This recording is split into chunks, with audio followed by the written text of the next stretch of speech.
Hello everyone, welcome to my YouTube channel. तो आज हम रेस्पिरेटरी मेडिसिन को स्टार्ट कर रहे हैं और ये हमारे पास चैप्टर नंबर 6 है इरफान मसूद मेडिसिन का, जिसका नाम है पल्मोनोलॉजी। तो इस चैप्टर में हम लंग्स की डिजीज़ेस को पढ़ेंगे, उनकी डायग्नोसिस को पढ़ेंगे, ट्रीटमेंट को, मैनेजमेंट को पढ़ेंगे। तो स्टार्ट करते हैं इस चैप्टर को। तो इसमें हमारे पास सबसे पहला टॉपिक है पल्मोनरी फंक्शन टेस्ट्स।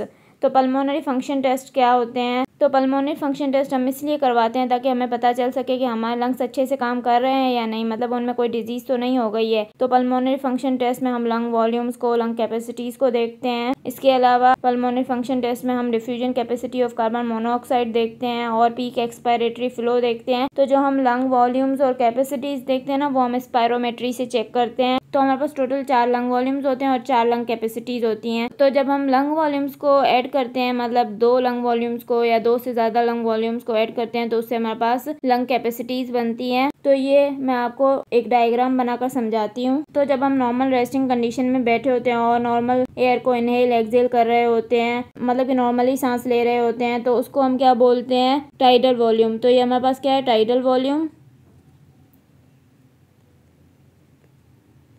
अब हमने क्या किया कि नॉर्मल इनहेलेशन के बाद एक्स्ट्रा एयर को इनहेल किया, तो उसको हम क्या बोलते हैं? Inspiratory reserve volume. अब हम दोबारा से नॉर्मल सांस ले रहे हैं। अब हमने क्या किया कि नॉर्मल एक्सहेलेशन के बाद एक्स्ट्रा एयर को एक्सहेल किया, तो ये हमारे पास क्या है? Expiratory reserve volume. तो ये हमारे पास 3 लंग वॉल्यूम्स हो गए। अब हमारे पास क्या है कि हमने फोर्सफुल एक्सपायरेशन कर ली, लेकिन उसके बाद भी कुछ वॉल्यूम एयर का हमारे लंग्स में रह जाता है, तो उसको हम क्या बोलते हैं? Residual volume. तो ये हमारे पास क्या है? Residual volume. तो अब हमने ये वॉल्यूम्स पढ़ लिए, तो अब हम इन वॉल्यूम्स को ऐड करेंगे और उससे हमारे पास लंग कैपेसिटीज़ बनेंगी। तो जब हम टाइडल वॉल्यूम और इंस्पायरेटरी रिजर्व वॉल्यूम को ऐड करेंगे, तो हमारे पास इंस्पायरेटरी रिजर्व कैपेसिटी बनेगी। जब हम एक्सपायरेटरी रिजर्व वॉल्यूम और रेजिडुअल वॉल्यूम को ऐड करेंगे, तो हमारे पास क्या बनेगी? Functional residual capacity. जब हम टाइडल वॉल्यूम और इंस्पायरेटरी रिजर्व वॉल्यूम और एक्सपायरेटरी रिजर्व वॉल्यूम इन तीनों को ऐड करेंगे, तो हमारे पास क्या बनेगी? Vital lung capacity. और जब हम इन चारों वॉल्यूम्स को ऐड करेंगे, मतलब कि टाइडल वॉल्यूम को, inspiratory reserve volume, expiratory reserve volume और रेजिडुअल वॉल्यूम, चारों को ऐड करेंगे, तो हमारे पास टोटल लंग कैपेसिटी बनेगी। टोटल लंग कैपेसिटी क्या होती है? मतलब कि हमारे लंग्स में कितनी एयर आ सकती है, मतलब हमारे लंग्स की टोटल गुंजाइश क्या है एयर को रखने की। तो हमारे पास जिस वॉल्यूम में और जिस कैपेसिटी में रेजिडुअल वॉल्यूम आ रहा है ना, उसको हम स्पायरोमेट्री से मेजर नहीं कर सकते। जैसे हमारे पास ये रेजिडुअल वॉल्यूम खुद है, इसको हम स्पायरोमेट्री से मेजर नहीं कर सकते, और टोटल लंग कैपेसिटी को भी हम स्पायरोमेट्री से मेजर नहीं कर सकते, और फंक्शनल रेजिडुअल कैपेसिटी को भी हम स्पायरोमीटर से मेजर नहीं कर सकते। आई होप कि आपको ये सब कुछ लंग वॉल्यूम्स और लंग कैपेसिटी समझ में आ गई होंगी। बाकी जो बुक में लिखा हुआ है वो मैं आपको पढ़ के बताती हूँ। तो हमारे पास डेफिनेशंस है, इनको पढ़ते हैं। सबसे पहले टोटल लंग कैपेसिटी। तो टोटल लंग कैपेसिटी क्या है हमारे पास? It is the volume of gas in the lungs after maximal inspiration. तो जब हम मैक्सिमम इंस्पायरेशन करते हैं, उसके बाद जो वॉल्यूम ऑफ गैस हमारे लंग्स में होता है, उसको हम क्या बोलते हैं? Total lung capacity. मैंने आपको पहले ही बता दिया था कि चारों लंग वॉल्यूम्स को हम मिलाएंगे ना, तो हमारे पास टोटल लंग कैपेसिटी बनेगी। Normal value is 80 to 120% predicted.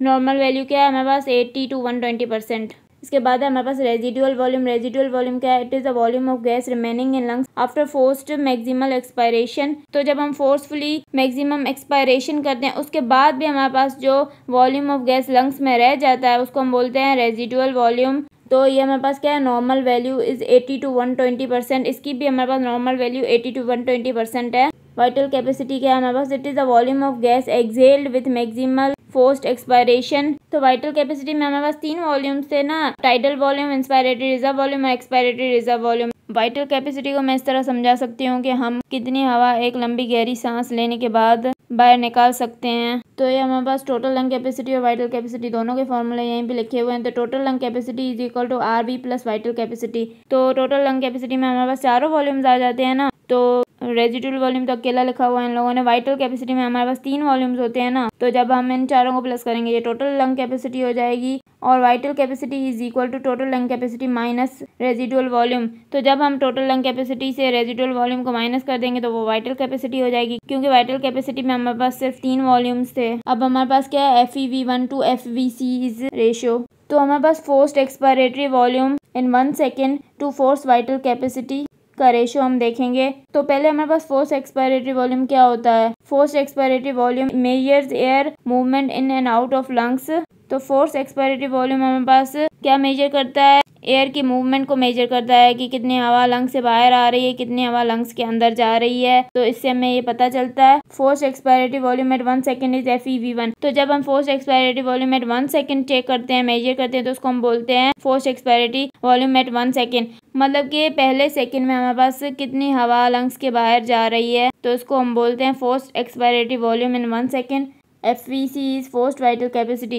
FVC क्या है, हमारे पास फोर्स्ड वाइटल कैपेसिटी है। मतलब कि फर्स्ट सेकंड में हमने लंग्स से एयर को जो निकाला था वो क्या था, हमारे पास फोर्स्ड एक्सपायरेटरी वॉल्यूम था। अब फर्स्ट सेकंड के बाद जितनी भी एयर लंग्स से बाहर आ रही है तो उसको हम बोलेंगे फोर्स्ड वाइटल कैपेसिटी। तो फोर्स्ड वाइटल कैपेसिटी हमारे पास वाइटल कैपेसिटी है, मतलब कि हम कितनी ज़्यादा से ज़्यादा एयर एक गहरी सांस लेने के बाद फोर्सफुली निकाल सकते हैं बाहर लंग्स से, तो उसको हम फोर्स्ड वाइटल कैपेसिटी बोलते हैं। FeV1 to FVC ratio is 80%। तो ये हमारे पास रेशियो नॉर्मली 80% होता है, और ये हमारे पास रेशियो कम या ज़्यादा हो सकता है लंग डिजीजेज में, जैसे हमारे पास ऑब्स्ट्रक्टिव लंग डिजीज होती हैं और रिस्ट्रिक्टिव लंग डिजीजेज होती हैं, तो उनमें हम देखेंगे ये रेशियो। अब हमारे पास क्या है, diffusion capacity of carbon monoxide DLCO। तो ये हमारे पास क्या बताता है, determines how well oxygen passes from alveolar space of lungs into blood. तो DLCO से हमें पता चलता है कि कितने अच्छे तरीके से ऑक्सीजन जो है वो लंग्स की अल्वियोलर स्पेस से निकलकर ब्लड में जा रही है।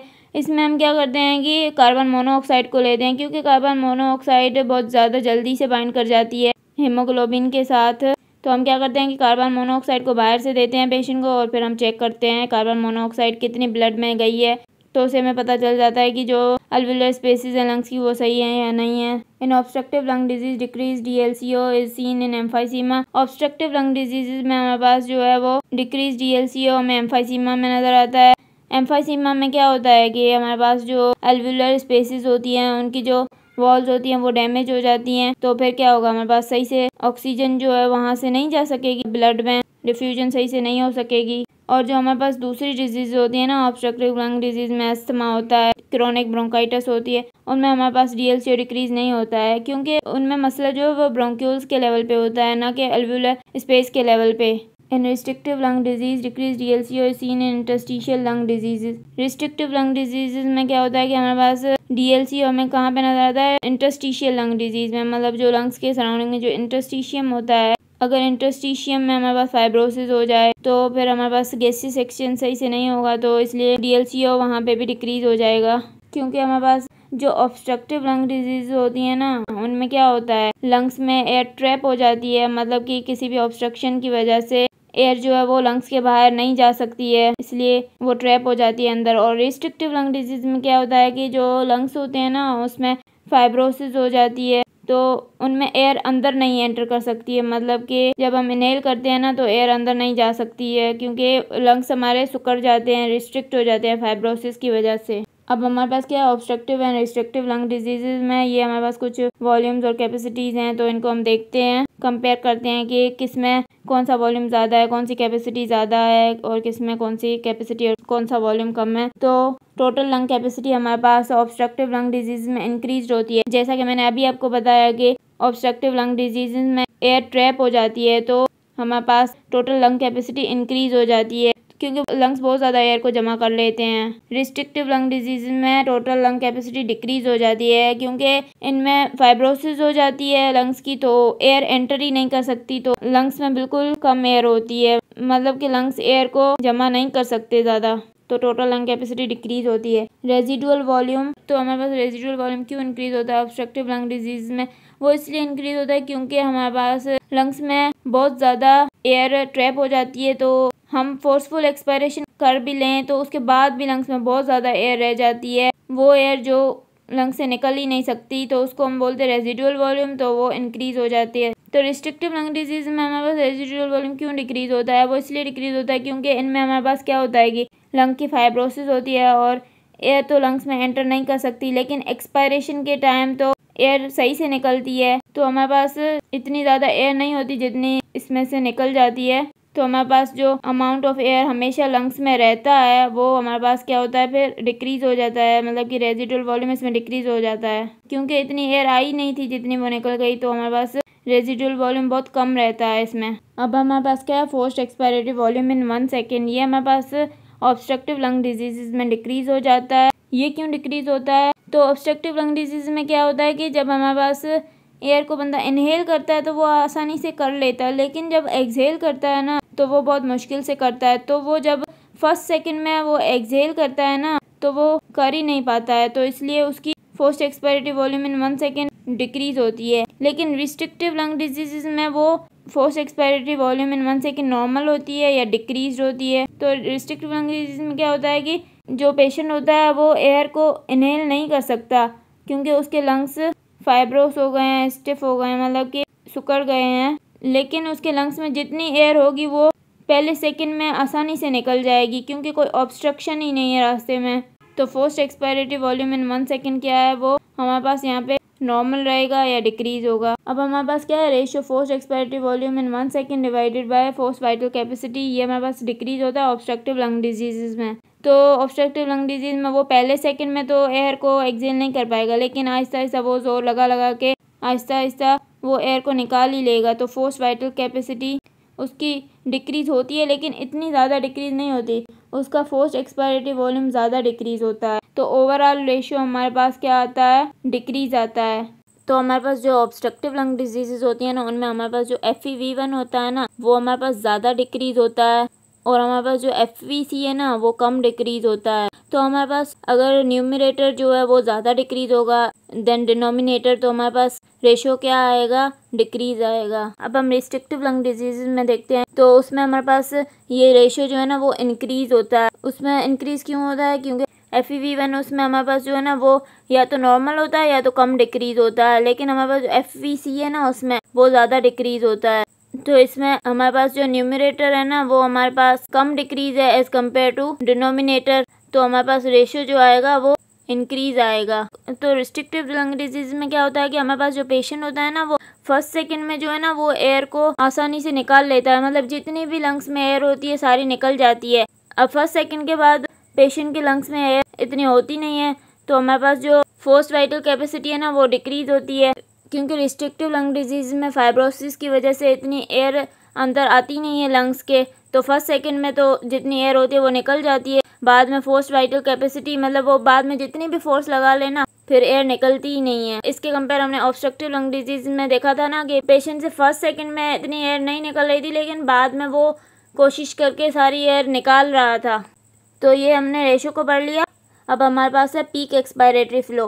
पीक एक्सपायरेटरी फ़्लो क्या है कि हम एक गहरी सांस लेने के बाद कितनी तेज़ी से हम एयर को बाहर निकाल सकते हैं, मतलब कितना फास्ट हम एयर को बाहर निकाल सकते हैं, उसको पीक एक्सपायरेटरी फ़्लो बोलते हैं। ऑब्स्ट्रक्टिव लंग डिजीज़ में ये हमारे पास डिक्रीज़ होता है। ये क्यों डिक्रीज़ होता है, क्योंकि ऑब्स्ट्रक्टिव लंग डिजीज़ में हमारे पास क्या होता है कि लंग्स के अंदर एयर ट्रैप होती है और एयरवेज की ऑब्स्ट्रक्शन होती है, इसलिए हमारे पास जो है ना वो एयर सही से निकल नहीं पाती। तो इसमें हमारे पास जो है ना पीक एक्सपायरेटरी फ़्लो डिक्रीज़ होगा। लेकिन रिस्ट्रिक्टिव लंग डिजीज़ में ऐसा कुछ नहीं होता, उसमें हमारे पास जो है ना वो एयर आसानी से निकल जाती है, क्योंकि उसमें क्या होता है कि लंग्स की फाइब्रोसिस होती है, एयरवेज की ऑब्स्ट्रक्शन नहीं होती है, तो उसमें एयर हमारे पास आसानी से निकल जाती है। तो इसमें हमारे पास ये नॉर्मल होता है पीक एक्सपायरेटरी फ़्लो।